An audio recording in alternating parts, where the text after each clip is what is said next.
নমস্কার বন্ধুরা, আজকের বৃষ্টি বাদলের দিনে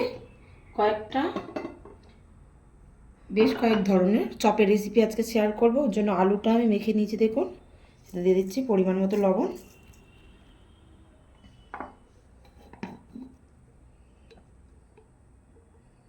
ধনিয়া গুঁড়ো,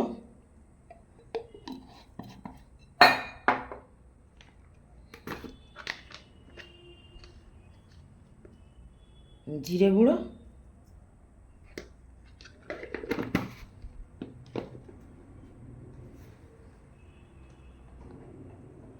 আর কালারের জন্য বা ঝালের জন্য আমি এক ফোঁটা লঙ্কা গুঁড়ো দিয়ে দিচ্ছি। কাঁচা লঙ্কা কুচি কুচি করেও দিতে পারেন আপনারা। আমার ছেলে খাবে, ডিমের চপ বানাবো, টমেটোর চপ বানাবো, মনে হলো আপনাদের সঙ্গে একটু শেয়ার করে দিই। তো এইভাবে আলুটাকে মেখে নিচ্ছি। এই আলুটা আমি নানানভাবে ব্যবহার করব, বেশ অনেকটা পরিমাণে আলু, আশা করি দেখতে পাচ্ছেন। টমেটোগুলো দানা ফেলে ঠিক এইভাবে অর্ধেক করে কেটে নেবেন, আর সিদ্ধ ডিম এইভাবে অর্ধেক করে কেটে নিয়েছি, দেখুন। এবার যে আলুটা মেখে নিয়েছিলাম আমি সিস্টেমটা দেখিয়ে দিচ্ছি। এই যে গর্তটা রয়েছে এই জায়গায় এইভাবে লাগিয়ে দেবেন। উপরেও দিতে পারেন, উপরে দেব না।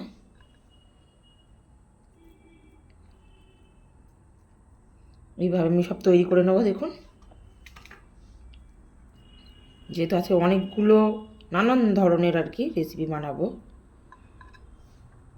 আর ডিমটা আমি দেখিয়ে দিচ্ছি এইভাবে।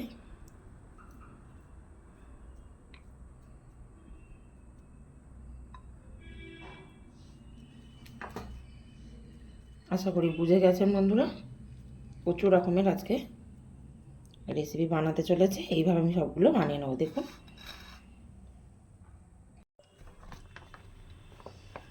বেসন নিয়ে নিচ্ছে, বেসনটা আমি দেখিয়ে দেবো। তার কারণ হচ্ছে বেসনের গোলাটা কিন্তু একটু মোটা ধরনের হবে। বেসনের মতো লবণটা পরিমাণ মতো দিয়ে দিচ্ছি,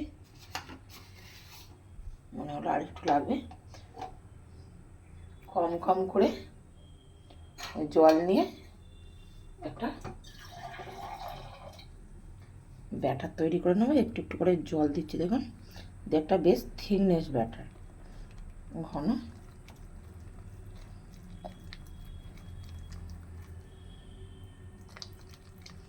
পাতলা ব্যাটার আমি বানাবো না, তাহলে কিন্তু এই মোটা অংশগুলো এইভাবে। আমার ছেলের আজকে পুলি বানিয়ে দেবো, অনেক রকমের রেসিপি আজকে বানিয়ে দেবো। সঙ্গে থাকুন, পুরো ভিডিওটা দেখতে থাকুন, আশা করি আপনাদের বেশ ভালো লাগবে। এইভাবে কিন্তু থিকনেস অনুযায়ী আমি এটা করে নিলাম। তেল বসিয়ে দিয়েছিলাম বন্ধুরা পাশে, তেলটা গরম হয়ে গেছে। এবার দেখুন চারিদিকটা গায়েও লেগে গেছে, ঠিক এইভাবে। এটা কিন্তু টমেটো। এইভাবে মোটাভাবে বেসনটা গুললে কী হবে, ওইভাবে লো আছে আস্তে আস্তে সময় নিয়ে আমি ভেজে নেব এগুলো।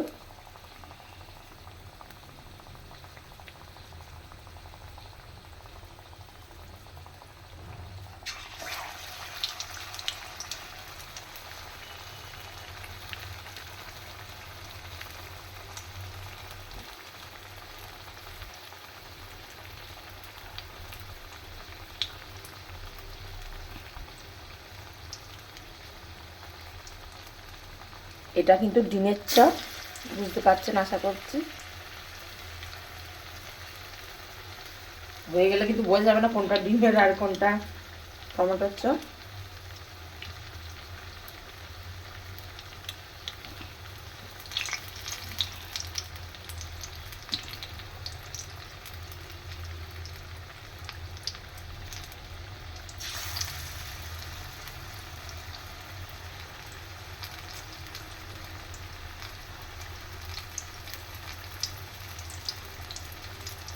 এইভাবে আমি সবগুলো ভেজে নেব। এটা ডিমেরটা আবার আলুর চপও বানাবো। আমার ছেলে বললো ফুললি খাবে না, তাই ফুললিটা আর বানালাম না।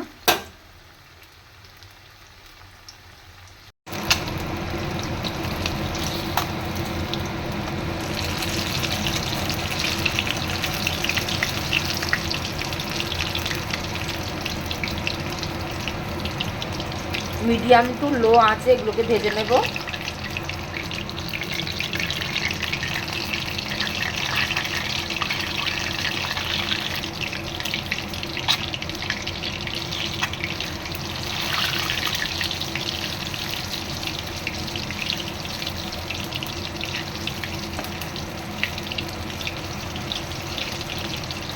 সুন্দর কালার একটু দেখুন।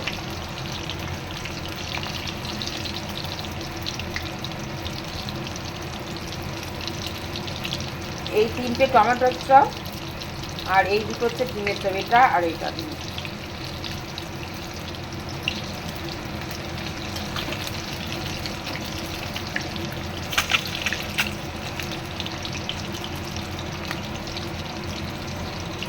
এমনি কিছু হট করে দেখলে বোঝা যাবে না কোনটা ডিমের চপ কোনটা টমেটোর চপ।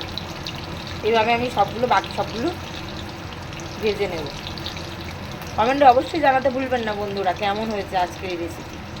ধন্যবাদ, ভালো থাকবেন, সুস্থ থাকবেন আর সাবধানে থাকবেন। নমস্কার। এই কয়েকটা আলুর চপ বানাবো, তার জন্য বেসনটা একটু মিডিয়াম করে গুলে নিয়েছি।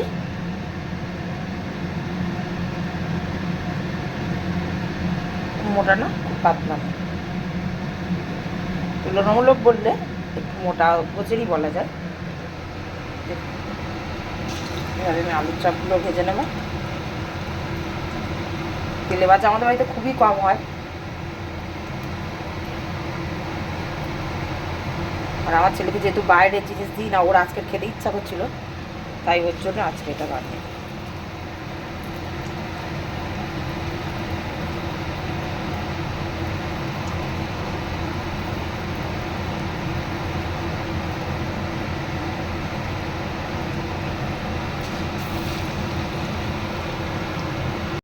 ভাজা হয়ে গেছে দেখুন চপগুলো।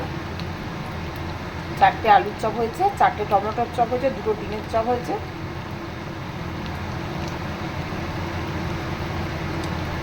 আজকের এই রেসিপি কেমন লাগলো অবশ্যই আপনারা জানাবেন।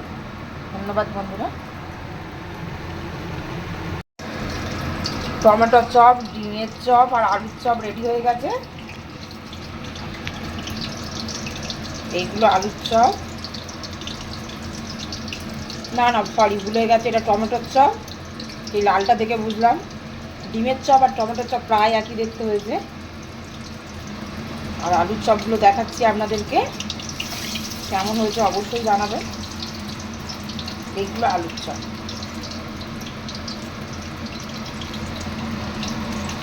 বেশ সুন্দর দেখতে হয়েছে বন্ধুরা, দেখুন কেমন হয়েছে।